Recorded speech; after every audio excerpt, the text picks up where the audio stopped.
Hello my dear పిచ్చకిస్తా crazy food lovers. పిచ్చకిస్తా బాబీ వచ్చేసాడు, మీ ఆకలి తీర్చేస్తాడు. క్యాప్షన్ బాగుంది కదా. ఈ రొయ్యల ఇగురు కిందటి రెసిపీ అంబూర్ బిర్యానీలో చెప్పాను కదా, అదే రెసిపీ ఇది. పిచ్చకిస్తా బాబీ వండిన ఈ రొయ్యల ఇగురికి పిచ్చి పట్టాల్సిందే. నాన్ వెజ్ లో సూపర్ అడిక్షన్ ఏదైనా రెసిపీ ఉందంటే అది ఇదే. నాకైతే కొంచెం తిన్నా తృప్తిగా ఉంటుంది. ఎంత పుణ్యం చేసుకుందో రొయ్య దీనయ్యా. ఓ సారీ అండి, బూతులు మాట్లాడేసానా? లేకపోతే ఏంటండి. అవును, ఇంతకీ పిచ్చకిస్తా బాబీ స్టైల్లో చేసిన అంబూర్ బిర్యానీ ఎవరు చేసుకున్నారు? ఎవరైనా మిస్ అయి ఉంటే గనక దయచేసి కింద లింక్ పెట్టాను, అంబూర్ బిర్యానీది చూసేయండి హ్యాపీగా. అలాగే ఈ రొయ్యల పకోడీ రెసిపీ కూడా కింద లింక్ లో పెడతాను 2 రోజుల తర్వాత. ఇక రెసిపీ చేసేద్దాం, ఈర కుమ్ముడు కుమ్మేద్దాం. ఏమంటారు? ఇంకా అనేదేముంది? ఆ ప్రాన్స్ ఒక 30 కిలో అంటే 1 కిలో తూకం వేస్తే 700 గ్రాముల వరకు వస్తుంది కదా, అదే 650 అలాగా, అంత క్వాంటిటీ అనమాట. దీంట్లో సగం ఉప్పు ఇప్పుడు, మళ్ళీ ఇంకా సగం చివర్లో వేసుకోవాలి. దాంట్లో ఒక లాజిక్ ఉంది, చెప్తాను తర్వాత. పసుపు ఒక 1/2 టీ స్పూన్ అంతా వేసుకొని కాస్త బాగా కలిపేసి ఒక 30 నిమిషాల వరకు పక్కకు పెట్టేసుకోవాలి. ఈలోపు ఒక 2 మీడియం సైజు ఉల్లిపాయలని చిన్న చిన్నగా బాక్స్ సైజులో కట్ చేసుకొని పెట్టేసుకుంటున్నాను. దీన్ని వండటానికి నేను సూపర్ డూపర్ కుండ తీసుకున్నాను, ఇందులోనే వండబోతున్నాను. దీంట్లో ఒక 6 టేబుల్ స్పూన్స్ నూనె వేసుకొని ఒక సగం కప్పు జీడిపప్పు వేసి ఒక 30 సెకండ్ల వరకు సిమ్లోనే ఫ్రై చేసుకుంటే శుభ్రంగా ఫ్రై అయి ఉంటాయి. గోడంబి బాగా ఫ్రై అయ్యింది, అదేనండి జీడిపప్పు. ఇప్పుడు 4 పచ్చిమిరపకాయలు చీలికలు ఇందులో వేస్తున్నాను. తర్వాత జస్ట్ 15 సెకండ్లలోనే ఉల్లిపాయల్ని వేస్తున్నాను. ఉల్లిపాయలు కాస్త ప్రాపర్గా ఉడకాలి, అందుకని నేను ఫస్ట్ దీని మీద మూత పెట్టేసి ఒక 5 నిమిషాలు వదిలేస్తున్నాను. 5 నిమిషాల తర్వాత కరివేపాకు ఒక 2-3 రెమ్మలు వేసుకోవాలి. వేసేసి ఒక 30 సెకండ్లు ఓపెన్ లిడ్ ఫ్రై చేసి మళ్ళీ ఒక 3 నిమిషాలు మూత పెట్టి మీడియం ఫ్లేమ్లో అలా వదిలేయాలి. కుండ కాకుండా వేరే పాత్రలకు అవుతే కాస్త అప్పుడప్పుడు చూసుకుంటూ ఉండాలి, గుర్తుపెట్టుకోండి, లేదంటే అడుగంటిపోద్ది. నాన్ స్టిక్ అయితే పర్వాలేదు. ఉల్లిపాయలు ఆల్మోస్ట్ ఫ్రై అయిపోయాయి. ఇప్పుడు ఇగురికి ఉల్లిపాయ బాగా ఫ్రై అవుతేనే దాని మజా అండి. ఏమంటారు? ఉల్లిపాయలు పచ్చిగా తినేటప్పుడు మధ్యలో కర్రం కుర్రం అంటుంటాయి.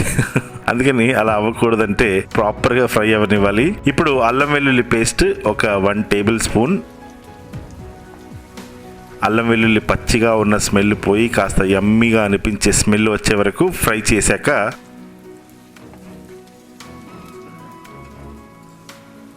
ఇప్పుడు ఇందులోకి 30 నిమిషాలు మ్యారినేట్ చేసిన రొయ్యల్ని ఇందులో వేసేయాలి. ఈయన ప్రాన్స్ ఏంటి దున్నపోతల్లా ఉన్నాయి అనుకుంటారా? అవి టైగర్ ప్రాన్స్కి తక్కువ, బచ్చ రొయ్యలకి ఎక్కువలా ఉన్నాయి. టేస్ట్ బాగానే ఉంటాయి, నోట్లో పెడితే కాస్త కొరకడానికి ఉండాలిగా. మరీ కొన్ని బక్క రొయ్యలు ఉంటాయి, అవి దవడ కింద దొరకవు. అదేమిటో నాకు తెలిసి డైటింగ్ చేస్తాయేమో.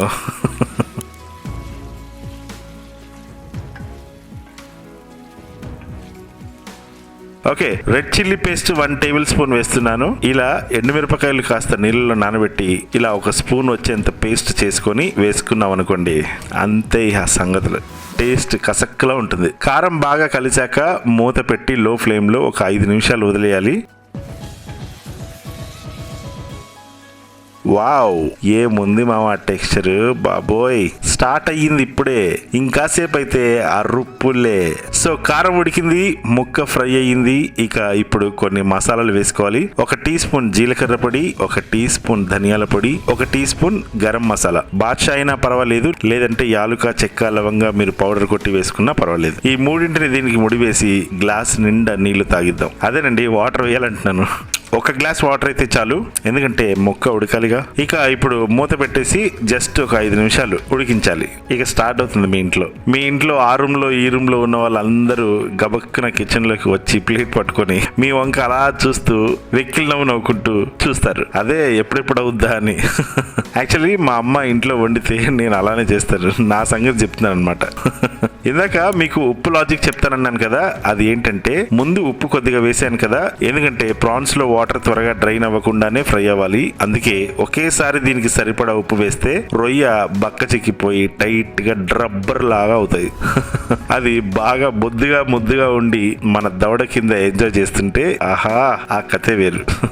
ఇక మన ఫైనల్ టచ్ కొత్తిమీరతో ముగించేద్దాం. ఆహా, చూస్తుంటేనే నోట్లో నుంచి నీళ్లు కారిపోతున్నాయి మామ. బాబోయ్, నేను ఇంకా అస్సలు లేట్ చేయలేను. అసలే ఇవాళ సండే, అందులో నేను మార్నింగ్ బ్రేక్ఫాస్ట్ కూడా చేయలేదు. ఇది తింటున్నానని తెలిసి తెల్లనంలో కలుపుకొని తింటే ఉంటుంది చూడు, చుట్టాలు ఏమి లేవు, మింగటమే. నాకు తెలుసండి, చూస్తుంటేనే మీకు కూడా పిచ్చెక్కుతుంది కదా, అది లెక్క. పిచ్చెక్కిపోవాలంతే. బాబీనా మజాకా? సిస్టర్స్ అండ్ బ్రదర్స్, ఎలా ఉంది మన నాటు రొయ్యల ఇగురు? పిచ్చెక్కిందా లేదా నాకు కమెంట్ లో చెప్పేయండి. అలాగే మీరు కూడా వండేసుకొని మంచి ఫోటో కొట్టి ఇన్స్టాగ్రామ్ లో పిచ్చెకిస్తా బాబీని ఫాలో కొట్టి ట్యాగ్ చేసి పోస్ట్ చేయండి. ఇప్పుడు ఇలాంటి మరెన్నో పిచ్చెక్కిపోయే పిచ్చనా రెసిపీస్ మీకు కావాలనుకోండి, సబ్స్క్రైబ్ చేసుకోండి. Thank you sir, thank you అమ్మా, థ్యాంక్ యూ నాయనా. మీకోసం ఒక చిన్న పాట పాడుతున్నాను, భరించండి.